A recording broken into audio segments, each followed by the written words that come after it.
ಆನೇಕಲ್ ತಾಲೂಕಿನ ಕತ್ತರಗುಪ್ಪೆ ಗ್ರಾಮದಲ್ಲಿ ನೆರಿಗಾ ಗ್ರಾಮ ಪಂಚಾಯಿತಿಯ 2026-27ನೇ ಸಾಲಿನ ಮೊದಲನೇ ಸುತ್ತಿನ ಗ್ರಾಮ ಸಭೆಯನ್ನು ಆಯೋಜಿಸಲಾಗಿತ್ತು.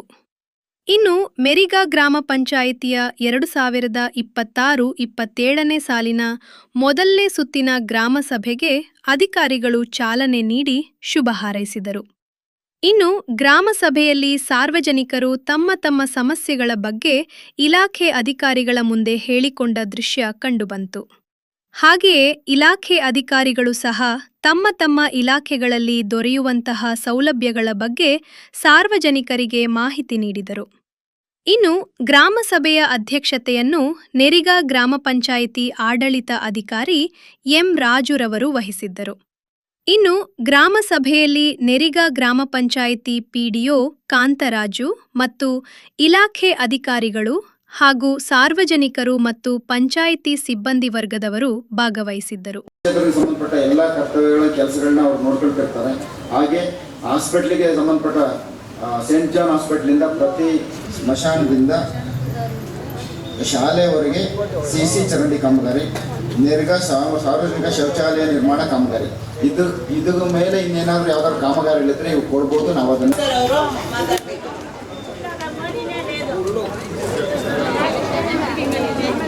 ಸಿಂಚಾಯಿ ಯೋಜನೆ ಪರ್ ಡ್ರಾಪ್ ಮೋರ್ ಕ್ರಾಪ್ ಅಂತ ಹೇಳ್ಬಿಟ್ಟು ಯಾರ್ಯಾರು ರೈತರು ತಮ್ಮ ಜಮೀನಲ್ಲಿ ತರಕಾರಿ ಆಗಿರ್ಬೋದು, ಹೂ ಬೆಳೆ ಆಗಿರ್ಬೋದು, ಬಹುವಾರ್ಷಿಕ ಬೆಳೆಗಳಾಗಿರ್ಬೋದು ಯಾರು ಬೆಳೀತಾ ಇದ್ದಾರೆ ಅವ್ರೇನಾದರೂ ಹನಿ ನೀರಾವರಿ ನೀರಿನ ಪ್ರಾಬ್ಲಮ್ ಆಗ್ತಾ ಇದೆ, ಅದನ್ನು ಕಡಿಮೆ ಮಾಡಬೇಕು ಅಂತಂದರೆ ಹನಿ ನೀರಾವರಿ 90% ಸಬ್ಸಿಡಿ ಇದೆ. ತಮ್ಮ ತೋಟದಲ್ಲಿ ಮಾವು, ಸೀಬೆ, ದಾಳಿಂಬೆ ಬೆಳೆ ನಾಟಿ ಮಾಡ್ಕೋಬೇಕಾದ್ರೆ ಅದಕ್ಕೂ ಸಹ ಜಾಬ್ ಕಾರ್ಡ್ ಮುಖಾಂತರ ಅಧಿಕವಾದಂತಹ ಮಾಹಿತಿ ಇನ್ಫಾರ್ಮೇಶನ್ ಬೇಕಂದ್ರೆ ಇಲಾಖೆನ ಸಂಪರ್ಕಿಸಿ ಫೋನ್ ಮಾಡಿ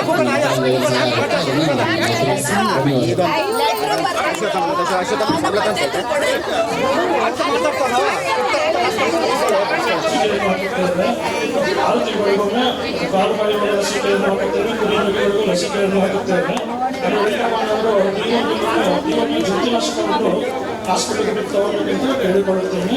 ಆಮೇಲೆ ಕುರಿ ಮತ್ತು ಮೇಕೆ ಸತ್ತರೆ ಪಶು ವೈದ್ಯಾಧಿಕಾರಿಗಳ ಸಮ್ಮುಖದಲ್ಲಿ ಇದರ ಪೋಸ್ಟ್ ಮಾರ್ಟಮ್ ಮಾಡಿಸ್ಬಿಟ್ಟು 7 ವರ್ಷ ಎಕ್ಸ್ಗ್ರೇಷಿಯಾ ಬರುತ್ತೆ. ಆಮೇಲೆ ಅದು ದೊಡ್ಡ ಹಸು ಮತ್ತು ಕುರಿಗಳ ಸತ್ತಂದ್ರೆ ಬಡ್ಡೆ ಇರಬೇಕು, ಅದಕ್ಕೆ 15 ಸೌಲಭ್ಯ ಇದು ಅಡ್ವಾಂಟೇಜಸ್ ಇದೆ. ಒಂದು ಎಲ್ಲರಿಗೂ ಗೊತ್ತಿದೆ, ಎಲ್ಲರೂ ರಿಜಿಸ್ಟರ್ ಆಗಿದ್ರೆ ಅಂದ್ಕೊಳ್ತೀನಿ. ಗೃಹ ಜ್ಯೋತಿ ಅಪ್ ಟು 200 ಯೂನಿಟ್ಸ್ ವರೆಗೂ ಫ್ರೀ ಕೊಡ್ತಾರೆ. ಅದು ಯಾರಾದ್ರೂ ರಿಜಿಸ್ಟರ್ ಮಾಡ್ಕೊಂಡಿಲ್ಲ ಅಂದ್ರೆ ಸಜಾಪದಲ್ಲಿ ಹೋಗಿ ರಿಜಿಸ್ಟರ್ ಮಾಡ್ಕೋಬಹುದು. ಅದಕ್ಕೆ ಇಂಪಾರ್ಟೆಂಟ್ ಆಗಿ ಆಧಾರ್ ಕಾರ್ಡ್ ಬೇಕು. ಆಧಾರ್ ಕಾರ್ಡ್ ತಗೊಂಡು ಹೋದ್ರೆ ರಿಜಿಸ್ಟರ್ ಮಾಡ್ಕೊಡ್ತಾರೆ. ಇನ್ನೊಂದು PM ಸೂರ್ಯಘರ್ ಯೋಜನೆ ಅಂತ, ಅದರಲ್ಲಿ ಮನೆಗಳಿಗೆ ಮಾತ್ರ ಮನೆ ಮೇಲೆ ಸೋಲಾರ್ ಪ್ಯಾನಲ್ಸ್ ಹಾಕೊಳ್ಳೋದ್ರಿಂದ ಅದಕ್ಕೆ ಸಬ್ಸಿಡಿ ಕೊಡ್ತಾರೆ. ಅಪ್ ಟು 3 ಕಿಲೋವಾಟ್ ವರೆಗೂ 3 ಕಿಲೋವಾಟ್ ವರೆಗೂ ನೀವು ಸೋಲಾರ್ ಪ್ಯಾನಲ್ಸ್ ಹಾಕ್ಸ್ಕೋಬಹುದು. ಅದರಲ್ಲಿ ನಿಮ್ಗೆ ಮ್ಯಾಕ್ಸಿಮಮ್ 75,000 ಸಬ್ಸಿಡಿ ಕೊಡ್ತಾರೆ. ಸೋಲಾರ್ಗೆ ನಿಮ್ದು ಬಿಲ್ ಏನು ಈಗ ಬಿಲ್ ಇದೆ ಮತ್ತೆ ಅದರದ್ದು ಲ್ಯಾಂಡ್ ಡಾಕ್ಯುಮೆಂಟ್ಸ್ ಬೇಕು, ಸಬ್ಸಿಡಿ ಕೊಡ್ತಾರೆ. PM ಸೂರ್ಯಘರ್ ಯೋಜನೆ ಅಂತ, ಅದರಲ್ಲಿ ಅಪ್ ಟು 3 ಕಿಲೋವಾಟ್ ವರೆಗೂ ಹಾಕಬಹುದು ಸೋಲಾರ್ ಪ್ಯಾನಲ್ಸ್. ಪ್ರತಿದಿನ ಹಿಂಸೆನೆ ಬೀಳ್ತಾ ಇರುತ್ತೆ. ಮೊನ್ನೆ ಅರ್ಧರಾತ್ರಿ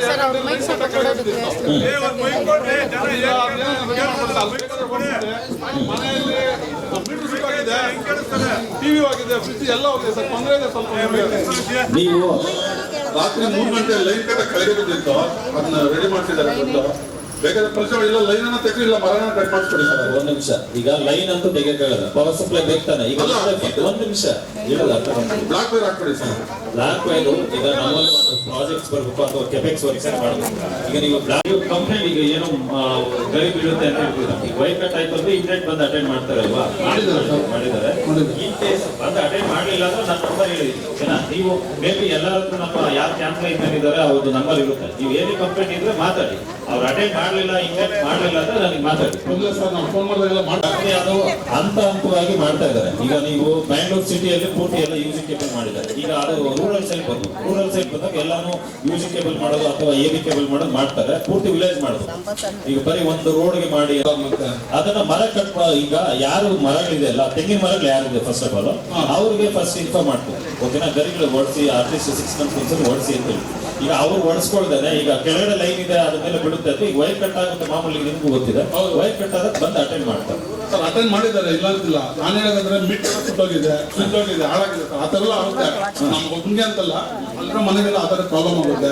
ಚಿಕ್ಕ ಮಕ್ಕಳು ಆಟ ಆಡ್ತಾ ಇರ್ತಾರೆ ಅಲ್ಲಿ, ಆ ಥರ ಗಿರಿ ಬಿದ್ದಾಗ ಫುಲ್ ಸರ್ಕ್ಯೂಟ್ ಆಗಿದೆ. ಬೇಕಾದ್ರೆ ನನ್ನ ಹತ್ರ ವಿಡಿಯೋ ಇದೆ, ತೋರಿಸ್ತೀನಿ. ಆಯ್ತು, ಪರವಾಗಿಲ್ಲ, ನಾನು ನೋಡ್ತೀನಿ. ನಮ್ಮ ಈಗ ಮೀಟಿಂಗ್ ಹೋಗಿ ನೋಡ್ತೀನಿ. ಸರಿ ಸರ್. ಈ ನಮ್ಮ ಇಲಾಖೆಯ ಸೇವೆ ಮತ್ತು ಉದ್ದೇಶಗಳನ್ನ ನಾವು ಏನ್ ಮಾಡ್ತೀವಿ ಅಂತಂದ್ರೆ ಅಂಗನವಾಡಿಗಳ ಮುಖಾಂತರ ನಾವು ಪ್ರತಿಯೊಂದು ಏರಿಯಾದಲ್ಲೂ ಅಂಗನವಾಡಿ ಕೇಂದ್ರಗಳ ಮುಖಾಂತರ ನಮ್ಮ ಸೇವೆ ಮತ್ತು ಉದ್ದೇಶಗಳನ್ನ ನಾವು ಜನಕ್ಕೆ ತಲುಪಿಸುವಂತ ಕಾರ್ಯವನ್ನು ಮಾಡ್ತಾ ಇದ್ದೀವಿ.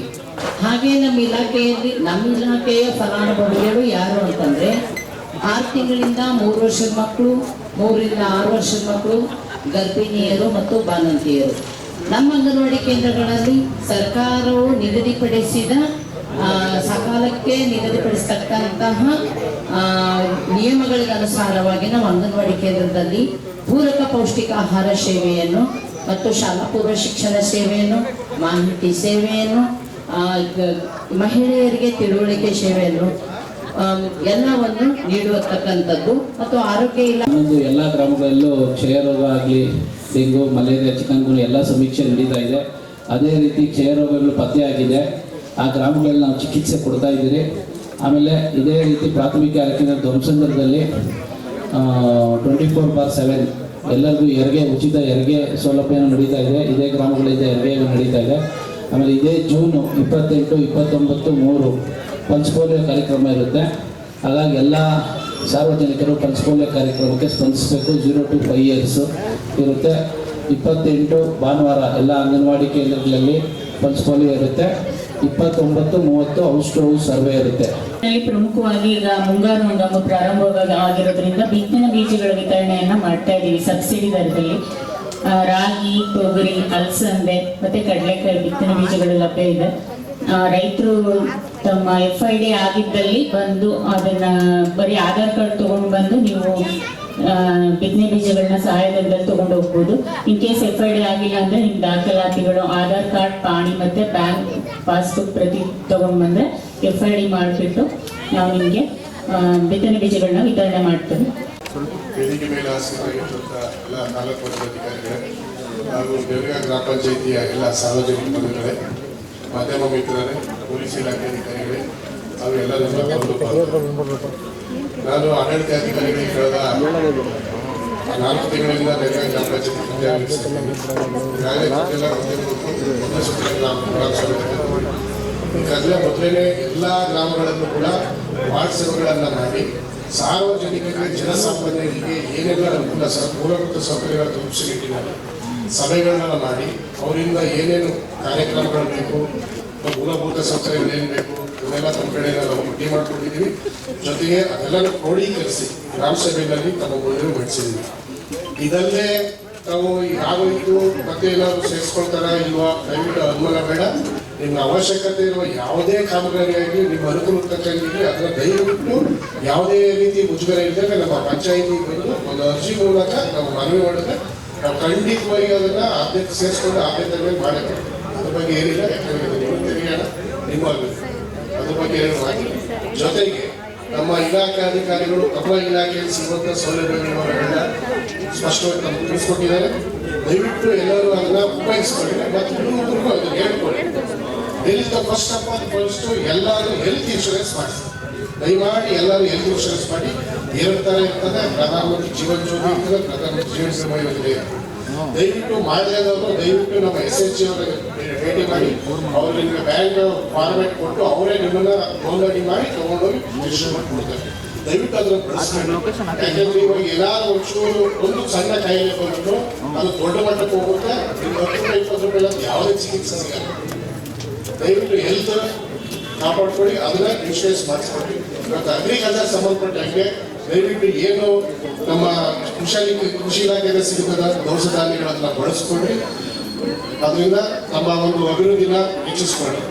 ಮತ್ತೆ ನಮ್ಮ ಸಂಘ ಸಂಸ್ಥೆಗಳಿಗೆ ಯಾರ್ಯಾರು ಹೊಸದಾಗಿ ಸೇರ್ಪಡೆಯಾಗಿರ್ತಾರೋ ದಯವಿಟ್ಟು ಇನ್ಯಾರು ಇರ್ತಾರೋ ದಯವಿಟ್ಟು ನಮ್ಮ MBK ಅವ್ರ ಮುಖಾಂತರ ಸಂಘ ಸೇರಿಸ್ಕೊಳ್ಳಿ. ಯಾಕೆಂದ್ರೆ ಮಹಿಳಾ ಸಂಘದಿಂದ ತುಂಬಾ ಅನುಕೂಲತೆಗಳು ಇರ್ತವೆ. ಈಗ ಈ ನಿಟ್ಟಿನಲ್ಲಿ ಈಗ ನಿಮ್ಗೆ ಯಾರಾದ್ರೂ ಒಂದು ಅರ್ಜೆಂಟ್ ಆಗಿ ಒಂದು 50,000 ಸಾಲ ಬೇಕಾದ್ರೆ ಯಾರು ಕೊಡ್ತಾರೆ? ಅಲ್ವಾ? ಅದರಿಂದ ನಿಮ್ಮದೇ ಆದ ರೀತಿಯಲ್ಲಿ ನೀವು ಆರ್ಥಿಕವಾಗಿ ಸಬಲೀಕರಣ ಆಗೋದಕ್ಕೆ ಅದು ಅನುಕೂಲ ಆಗ್ತದೆ. ದಯಮಾಡಿ ಅದನ್ನೆಲ್ಲ ಆಗಿದೆ, ಅದ್ರ ಬಗ್ಗೆ ಏನು ಕ್ರಮ ಇಲ್ಲ.